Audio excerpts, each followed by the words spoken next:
निफाड येथे मुस्लिम समाजाचा मोर्चा, पोलिसांना दिले निवेदन। नाशिक जिल्ह्यातील चांदवड तालुक्यातील परसूल शिवार परिसरात उघडकीस आलेल्या धक्कादायक घटनेने जिल्ह्यात खळबळ उडाली आहे। निफाड चांदवड मार्गावरील परसुली चिंचोली नदीच्या पुलाखाली पाण्यात एका युवकाचा संशयास्पद अवस्थेतील मृतदेह आढळून आला। हा मृतदेह उगाव येथील शादाब रज्जाक तांबोळी वय 30 यांचा असल्याचे तपासात स्पष्ट झाले असून या प्रकरणात घातपाताचा संशय व्यक्त केला जात आहे।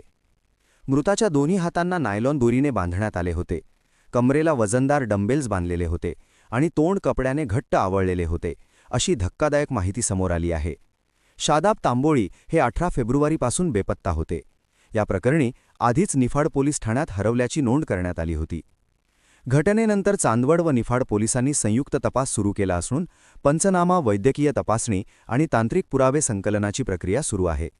दरम्यान या घटनेच्या निषेधार्थ आणि दोषींना तात्काळ अटक करण्याच्या मागणीसाठी निफाड येथे मुस्लिम समाज बांधवांनी भव्य मोर्चा काढत निफाड पोलीस निरीक्षक गणेश गुरव यांना निवेदन दिले।